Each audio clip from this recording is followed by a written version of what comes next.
నమస్తే, welcome to non stop news. రోజంతా బిజీగా ఉన్నారా? న్యూస్ అప్డేట్స్ మిస్ అయ్యారా? Don't worry. బ్రేక్స్ లేకుండా బోర్ కొట్టకుండా నాన్ స్టాప్ న్యూస్ ప్రతిరోజు రాత్రి 9 గంటలకు. నేను కవిత, నేను మహేశ్వరి. టుడే స్టాప్ హెడ్లైన్స్ చూద్దాం.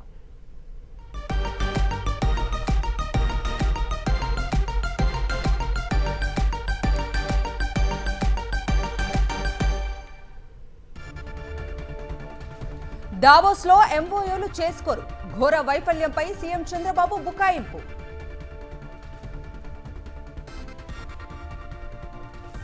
ఇళ్ల పంపిణీపై తెలంగాణలో మాటల యుద్ధం. ఇందిరమ్మ పేరు పెడితే ఇల్లు ఇవ్వమన్న బండి సంజయ్, బేషరతుగా క్షమాపణ చెప్పాలి అని మహేష్ గౌడ్ డిమాండ్. 50,000 ప్రభుత్వ ఉద్యోగాలు, యమునా నది శుద్ధీకరణ. ఢిల్లీ బీజేపీ మేనిఫెస్టో 3వ భాగం విడుదల. పద్మ పురస్కారాలు ప్రకటించిన కేంద్రం. పలు రంగాలలో విశేష సేవలు అందించిన వారికి అవార్డులు.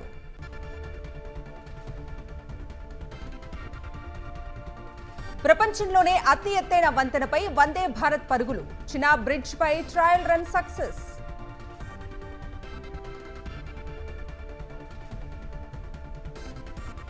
రెండో టీ20లో 165 పరుగులు చేసిన ఇంగ్లాండ్. చెరో 2 వికెట్లు తీసిన వరుణ్ అక్షర్.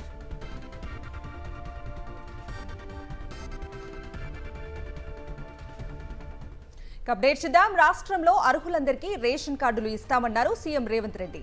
రేషన్ కార్డులపై ఎవరూ ఆందోళన చెందాల్సిన పని లేదన్నారు. అలాగే రైతు భరోసా, ఇందిరమ్మ ఆత్మీయ భరోసా, ఇందిరమ్మ ఇల్లు, రేషన్ కార్డులు, ఈ 4 పథకాలను రేపు లాంఛనంగా ప్రారంభించబోతున్నట్లుగా సీఎం తెలిపారు. ఒక్కో పథకానికి ఒక్కో అధికారి చొప్పున గ్రామానికి 4 మండల స్థాయి అధికారులను నియమించాలని సూచించారు. ఫిబ్రవరి మొదటి వారం నుంచి మార్చి 31లోగా రాష్ట్రంలోని మిగతా గ్రామాల్లో లబ్ధిదారులకు పథకాలు అమలు జరిగేలా చర్యలు తీసుకోవాలన్నారు. మార్చి 31లోపు 4 పథకాలు 100% అమలు జరిగేలా చూడాలన్నారు సీఎం రేవంత్ రెడ్డి. నిజమైన లబ్ధిదారులకు ఒక్కరికి కూడా అన్యాయం జరగకూడదని, అనర్హులకు లబ్ధి చేకూరిస్తే అధికారులపై చర్యలు తప్పవని ముఖ్యమంత్రి హెచ్చరించారు.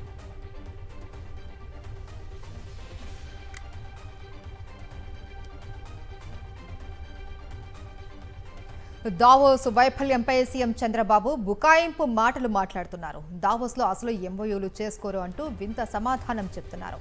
దావోస్ వెళితే పెట్టుబడులు వస్తాయి అన్నది ఓ భ్రమ అంటూ చంద్రబాబు కొత్త భాష్యం చెప్పారు. దావోస్లో అసలు ఎంఓయూలు చేసుకోవాల్సిన పని లేదు అంటూ కవరింగ్ ఇచ్చారు. దావోస్ వెళ్లే ముందు పెట్టుబడుల కోసమేనంటూ టీడీపీ ఎల్లో మీడియా విపరీతంగా బిల్డప్ ఇచ్చింది. అయితే దావోస్ టూర్లో చంద్రబాబు టీం ఘోర వైఫల్యం చెందడంతో ఇప్పుడు ప్లేటు ఫిరాయించారు. ఎన్ని ఎంఓయూలు చేశారు, ఎంత డబ్బులు వచ్చాయి అన్నది ఓ మిత్ అంటూ వ్యాఖ్యానించారు. దావోస్ కేవలం నెట్వర్క్ ప్లేస్ మాత్రమేనంటూ కవరింగ్ మాటలు మాట్లాడారు. వచ్చినప్పుడు దావోస్ అంటే ఒక మిత్ ఉంది అందరికీ. ఎన్ని ఎంఓయూలు చేశారు, ఎంత డబ్బులు వచ్చాయి, ఇది ఒక మిత్. ఇది అంటే ఇన్ ది సెన్స్ ఇక్కడుండే ఎంఓయూలు అక్కడ పోయి చేసుకోవాల్సిన పని లేదు. Davos is a place for networking. ప్రపంచంలో 4 రోజులు ప్రపంచం అంతా అక్కడికి వస్తారు.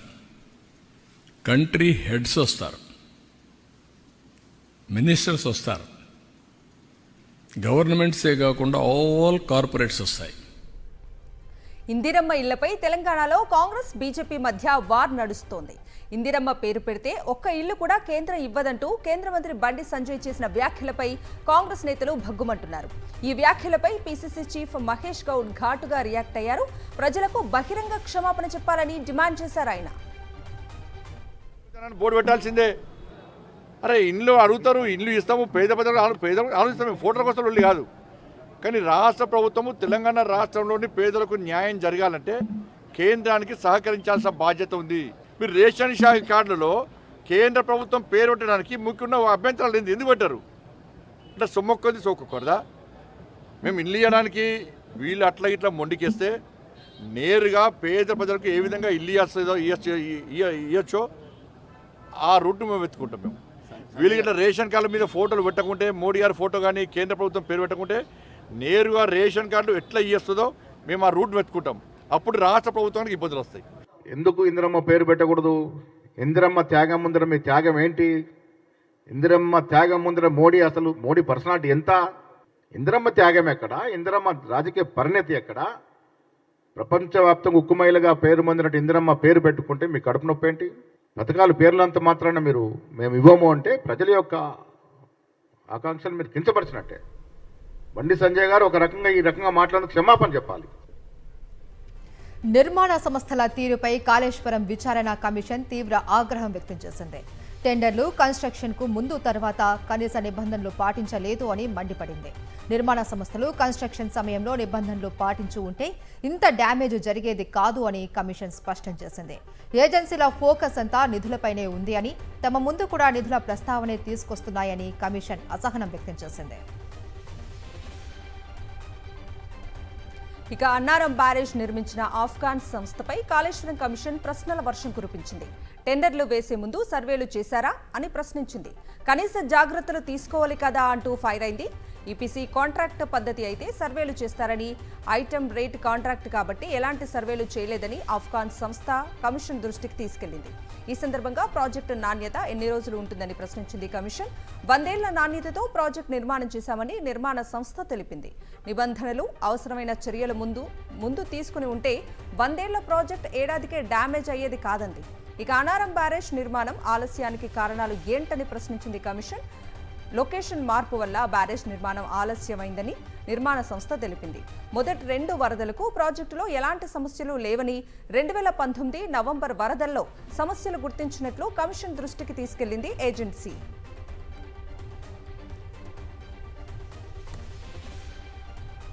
దేశంలో బుల్డోజర్ వ్యవస్థకు వ్యతిరేకంగా పోరాడేది సిపిఎం పార్టీ మాత్రమే అన్నారు సిపిఎం పొలిట్ బ్యూరో సభ్యులు బృందా ఖారత్. ఎన్డీఏ పాలకులకు బ్రిటిష్ పాలకులకు తేడా లేదు అని, ప్రజలను విభజించి పాలించే రాజకీయాలు బీజేపీ చేస్తోందని ఆరోపించారు.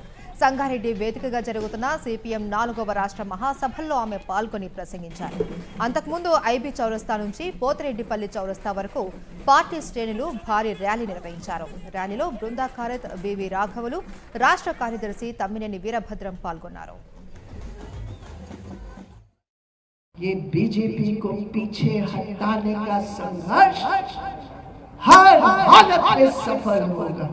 अगर हम कमजोर हैं, अगर हम निर्भर होते हैं दूसरों के ऊपर, हमारा संघर्ष मजबूत कभी हो नहीं सकता. जहां जहां हमने संघर्ष मजबूत किया ये पार्टी के झंडे से, ये जनता विरोधी नीतियों को अपनाने वाले को पीछे हटना पड़ा. ఏపీలో మళ్లీ 2014-19 నాటి పరిస్థితులు కనిపిస్తున్నాయి. టీడీపీ పాలనలో మళ్లీ ఆలయాల కూల్చివేత మొదలైంది. విశాఖలోని సీతమ్మ ధారలో ఉన్న అభయాంజనేయ స్వామి దేవాలయాన్ని కూల్చేశారు. ఎటువంటి నోటీసులు ఇవ్వకుండానే దేవాలయాన్ని కూల్చారు. దేవాలయం కూల్చివేతపై హిందూ ధార్మిక సంఘాలు తీవ్రంగా మండిపడుతున్నాయి. హిందువులు రాష్ట్రంలో బతకలేని పరిస్థితి నెలకొందని హిందూ ధార్మిక సంఘాలు ఆగ్రహం వ్యక్తం చేశాయి. రాజకీయ కుట్రతోనే దేవాలయాలను కూలుస్తున్నారని మండిపడ్డారు. విశాఖలో రాజకీయ నేతల ఆక్రమణలు కూల్చే దమ్ముందా అంటూ హిందూ ధార్మిక సంఘాలు కూటమి ప్రభుత్వాన్ని ఘాటుగా ప్రశ్నించాయి.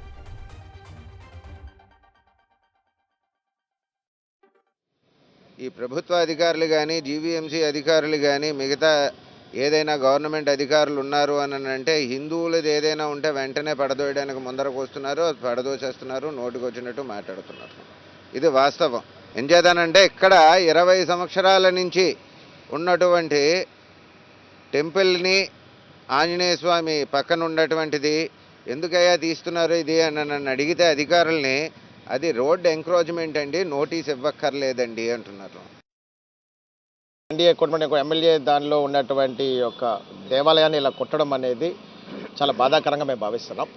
ఒకటే అడుగుతున్నాం ఈ రోజున జీవీఎంసీ అధికారులకి, మీరు ఎందుకు ఏ పని చేశారు, ఎవరు ఉద్దేశంతో ఏ పని చేశారు, ఎవరు కంప్లైంట్ ఇస్తే ఈ పని చేశారు? మీరు మా దేవాలయాన్ని, మా యొక్క రాముల వారి యొక్క బంట ఆంజనేయ స్వామి వారి విగ్రహాన్ని ఇంత ఘోరంగా కొట్టారంటే ఆ సుత్తుపోటలతో మీరు కొట్టింది ఆ విగ్రహం కాదు, మా హిందువుల మనోభావాలను మీరు కొట్టారు, మా హిందువుల యొక్క సాంప్రదాయాన్ని మీరు కొట్టారు, మా సంస్కృతిని మీరు కొట్టారు. విశాఖ స్టీల్ ప్లాంట్ను సెయిల్లో విలీనం చేసేది లేదు అంటూ కేంద్ర మంత్రి శ్రీనివాస్ వర్మ చేసిన వ్యాఖ్యలను కార్మిక సంఘం నేత మంత్రి రాజశేఖర్ తీవ్రంగా ఖండించారు. ఎన్నికలకు ముందు ఇచ్చిన మాట ప్రకారం స్టీల్ ప్లాంట్ ప్రైవేటీకరణ జరగకుండా కాపాడవలసిన బాధ్యత కూటమి నాయకులపై ఉందన్నారు. ఇప్పటి వరకు స్టీల్ ప్లాంట్ ప్రైవేటీకరణ జరగకుండా ఉందంటే మాజీ సీఎం వైఎస్ జగనే కారణమన్నారు. అది విశాఖపట్నం స్టీల్ ప్లాంట్ మేము మొట్టమొదటి అడుగుతుంది ఏంటంటే జనవరి 27వ తేదీ 2021 సంవత్సరంలో నిర్ణయం తీసుకున్నారు. దీన్ని ప్రైవేట్ పరం చేస్తామని. ప్రైవేట్ పరం చేస్తామంటే దీన్ని అపోజ్ చేసి దీపం కమిటీ ద్వారా ఫిబ్రవరి 3 దీన్ని వెలుగులోకి వస్తే ఆనాటి నుంచి నేటి వరకు కూడా ఉద్యమాలు పోరాటాలు కేవలం విశాఖపట్నం కాకుండా రాష్ట్ర స్థాయిలోని జాతీయ స్థాయిలోని అనేక రకాల కార్యక్రమాలు చేశాము. అలాగే గవర్నమెంట్ ఆ రోజు వైఎస్ఆర్ కాంగ్రెస్ పార్టీ అధికారులు ఉన్నప్పుడు ముఖ్యమంత్రి గారు జగన్మోహన్ రెడ్డి గారిని మేము కోరిన మేరకు అసెంబ్లీలో తీర్మానం చేశారు. సినిమా ఇండస్ట్రీలో గత 5 రోజులుగా జరుగుతున్న ఐటీ సోదాలపై నిర్మాత దిల్ రాజు క్లారిటీ ఇచ్చారు. ఐటీ సోదాలు కేవలం ప్రాసెస్లో భాగంగానే జరిగాయన్నారు. తమ ఫ్యామిలీలోని అందరి ఇళ్లలోనూ ఐటీ సోదాలు నిర్వహించారని, వారికి అన్ని విధాలుగా సహకరించామన్నారు దిల్ రాజు. ఇక అందరి ఇళ్లలో కలిపి మొత్తం 20 లక్షల లోపే నగదును గుర్తించారని చెప్పారు. ఇన్కమ్ ట్యాక్స్ సెర్చ్ అనేది మాకు 2008లో ఒకసారి జరిగింది. అంటే దాదాపు 16 సంవత్సరాల తర్వాత ఈ సెర్చ్ జరిగింది. సో మొదటి 3 రోజులు ఎవరిది వాళ్ళకి ఇండివిజువల్గా సెర్చ్ చేసి స్టేట్మెంట్స్ తీసుకుంటారు. అయిన తర్వాత లాస్ట్ డే నిన్న ఆఫీస్లో కన్క్లూడ్ చేస్తారు. ఎక్కడ కూడా మా దగ్గర డబ్బు కానీ డాక్యుమెంట్స్ కానీ ఐడెంటిఫై కానీ మా దగ్గర నుంచి వాళ్ళు తీసుకున్నది కానీ లేదు. మేడ్చల్ జిల్లా మేడిపల్లి పరిధిలో హైడ్రా కూల్చివేతలు కొనసాగుతున్నాయి. దివ్యనగర్లో బాధితుల ఫిర్యాదుల మేరకు అధికారులు కూల్చివేతలు చేపట్టారు. నల్లమల్లారెడ్డి ఎడ్యుకేషన్ ఇన్స్టిట్యూషన్ యాజమాన్యం భూ కబ్జాలకు పాల్పడ్డట్లు అధికారులకు ఫిర్యాదులు అందాయి. కబ్జా ఆరోపణలు రావడంతో అధికారులు విచారణ జరిపారు. దివ్యనగర్లో రోడ్లకు అడ్డంగా గోడను కట్టినట్లు గుర్తించి కూల్చివేస్తున్నారు అధికారులు. జేసీబీ సహాయంతో భారీ గోడను పూర్తిగా తొలగిస్తున్నారు. అయితే ఈ తతంగమంతా భారీ పోలీసు బందోబస్తు నడుమ హైడ్రా అధికారులు నిర్వహిస్తున్నారు. ఎలాంటి అవాంఛనీయ ఘటనలు ఎదురవ్వకుండా ముందస్తు జాగ్రత్తలు తీసుకున్నారు.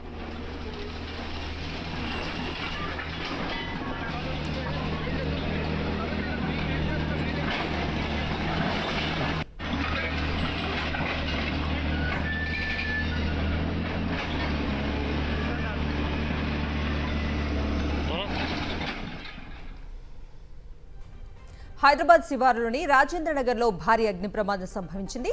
హైదర్గూడ వద్దనున్న ఎలక్ట్రిక్ బైక్ షోరూంలో షార్ట్ సర్క్యూట్తో ఒక్కసారిగా మంటలు చెలరేగాయి. ఈ ప్రమాదంలో 20కి పైగా ఈ బైక్స్ అగ్నికి ఆహుతయ్యాయి. సకాలంలో చేరుకున్న ఫైర్ సిబ్బంది దట్టమైన పొగ, భారీగా ఎగిసిపడిన మంటలను అదుపులోకి తెచ్చారు. లిథియం అయాన్ బ్యాటరీతో తయారైన ఈ బైక్స్ వల్లే పేలే పరిస్థితి లేదని నిర్వాహకులు చెబుతున్నారు. సుమారు 40 లక్షల మేర నష్టం వాటిల్లినట్లు స్పష్టం చేస్తున్నారు.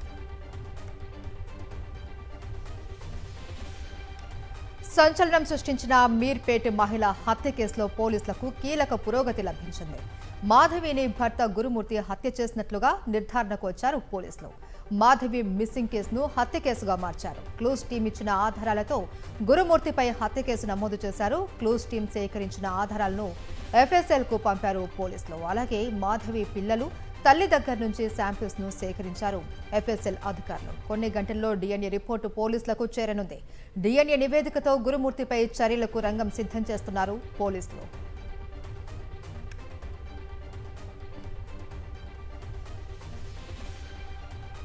అలకనంద ఆసుపత్రి కిడ్నీ రాకెట్లో 9 మంది నేరస్తులను అరెస్ట్ చేశామని రాచకొండ సిపి సుధీర్ బాబు తెలిపారు. తమిళనాడు నుంచి కిడ్నీ దాతలను తీసుకువచ్చి బెంగళూరుకు చెందిన కిడ్నీ గ్రహీతలకు విక్రయిస్తున్నట్లుగా తేల్చామన్నారు. నగదు లావాదేవీల్లో బ్రోకర్లు ఇన్వాల్వ్ అయి కిడ్నీ దాతలకు ఇవ్వాల్సిన నగదును దోచుకుంటున్నారని తెలిపారు సిపి సుధీర్ బాబు. ఈ ట్రాన్స్ప్లాంటేషన్ యాక్టివిటీ మీద క్రెడిబుల్ ఇన్ఫర్మేషన్ ఉన్నప్పుడు మా పోలీస్ టీమ్స్ వెళ్ళి సర్చ్ చేసినప్పుడు దాంట్లో ఒక 4 ఇద్దరు డోనర్స్ దెన్ 2 పేషెంట్ రిసిపెంట్స్ ఉన్నటువంటి పేషెంట్స్ కూడా ఉండడం జరిగింది. 4 ఉన్నారు. వాళ్ళను క్వశ్చన్ చేయడం వల్ల ఇక్కడ ఈ యాక్టివిటీ జరుగుతుంది అనేది మనకు అర్థమైంది. మంత్రి నారాయణకు వ్యతిరేకంగా అనంతపురంలో విద్యార్థి సంఘాల నేతలు కదం తొక్కారు. నారాయణ విద్యా సంస్థలో విద్యార్థుల ఆత్మహత్యలను నివారించాలి అని డిమాండ్ చేస్తూ ఆందోళనకు దిగారు.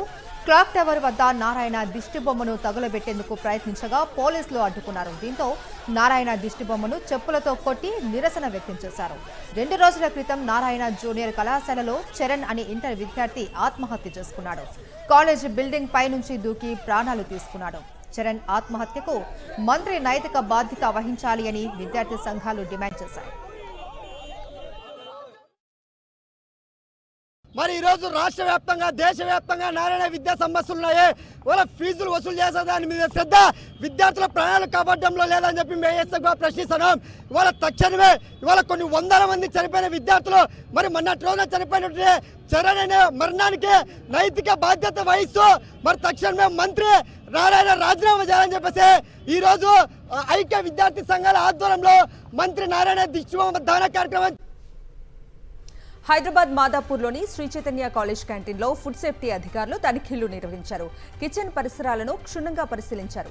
బొద్దింకలు, ఎలుకలను కిచెన్లో తిరుగుతుండగా అక్కడే ఎక్స్పైర్ అయిన ప్రోడక్ట్స్తో వంటలు చేస్తున్నట్లుగా గుర్తించారు. అపరిశుభ్రంగా ఉన్న ఫ్రిడ్జ్లో కూరగాయలు స్టోర్ చేసి వాటిని వంటలకు ఉపయోగించడంతో నిర్వాహకులకు నోటీసులు ఇచ్చారు ఫుడ్ సేఫ్టీ అధికారులు.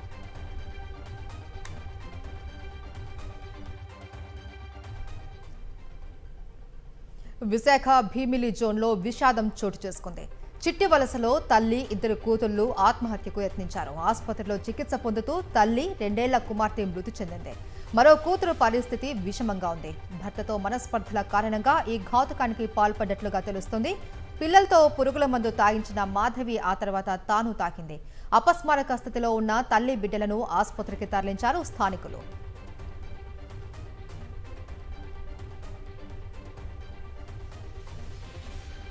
విశాఖపట్నం జిల్లా భీమిలిలో దారుణం వెలుగు చూసింది. మైనర్ బాలిక బట్టలు మార్చుకుంటుండగా ఒక కీచకుడు వీడియోలు తీశాడు. ఆ వీడియోలను బాలిక తల్లికి చూపించి డబ్బులు డిమాండ్ చేశారు. అయితే ఆ కీచకుడు బాలిక కుటుంబానికి సమీప బంధువు అని తెలుస్తోంది. అడిగిన డబ్బులు ఇవ్వకపోతే వీడియోలను బయట పెడతానంటూ వేధింపులకు దిగారు నిందితుడు జానకీరామ్. బాధితుల నుంచి లక్షల్లో డబ్బులు గుంజినా నిందితుడు సంతృప్తి చెందలేదు. మరిన్ని డబ్బులు కావాలని వేధించడంతో బాలిక తల్లి భీమిలి పోలీసులను ఆశ్రయించింది. తమకు జరిగిన అన్యాయాన్ని పోలీసులకు వివరించింది. దీంతో పోలీసులు నిందితుడిపై పోక్సో యాక్ట్ కేసు నమోదు చేశారు. రిపబ్లిక్ డే వేడుకలకు భారత్ సిద్ధమవుతోంది. 76వ గణతంత్ర దినోత్సవానికి ముఖ్య అతిథిగా ఇండోనేషియా అధ్యక్షుడు ప్రభోవో సుబియాంటో హాజరవుతున్నారు. ఆయన ఉదయమే ఢిల్లీ చేరుకున్నారు. రాష్ట్రపతి ద్రౌపది ముర్ము, ప్రధాని నరేంద్ర మోదీ ఆయనకు సాదర స్వాగతం పలికారు. రాష్ట్రపతి భవన్ వద్ద సైనిక వందనం స్వీకరించిన ఇండోనేషియా అధ్యక్షుడు రాజ్ఘాట్ను సందర్శించి మహాత్మునికి నివాళులు అర్పించారు.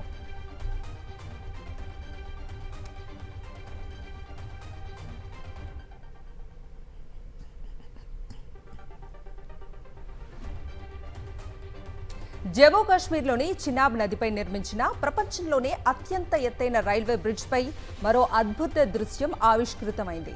ఇంజనీరింగ్ వండర్గా నిలిచిన ఈ చారిత్రక వంతెనపై తొలిసారి వందే భారత్ రైలు పరుగులు పెట్టింది. దీనికి సంబంధించిన వీడియో ప్రస్తుతం నెట్టింట వైరల్గా మారింది. కాత్రాలోని శ్రీ మాతా వైష్ణోదేవి రైల్వే స్టేషన్ నుంచి శ్రీనగర్ వరకు వందే భారత్ రైలు ప్రయాణించింది.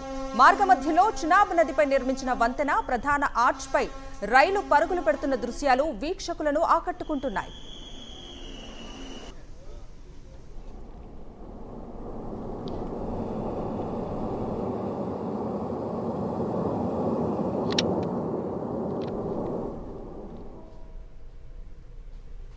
ఆమ్ ఆద్మీ పార్టీ ఢిల్లీలో అబద్ధాలతో రాజకీయం చేస్తోందని ధ్వజమెత్తారు కేంద్ర హోంమంత్రి అమిత్ షా. బీజేపీ అధికారంలోకి వస్తే అన్ని పథకాలు ఆగిపోతాయి అంటూ తప్పుడు ప్రచారం చేస్తోందని మండిపడ్డారు. ఇలాంటి వారికి తగిన బుద్ధి చెప్పాలి అని పిలుపునిచ్చారు. ఢిల్లీ అసెంబ్లీ ఎన్నికలకు బీజేపీ మేనిఫెస్టో 3వ భాగాన్ని విడుదల చేశారు కేంద్ర మంత్రి అమిత్ షా. హస్తిన ఓటర్లపై మరిన్ని హామీలు కురిపించారు. యువతకు 50,000 ప్రభుత్వ ఉద్యోగాలు ఇవ్వడంతో పాటు 20 లక్షల మంది స్వయం ఉపాధి అవకాశాలు సృష్టిస్తామని హామీ ఇచ్చారు.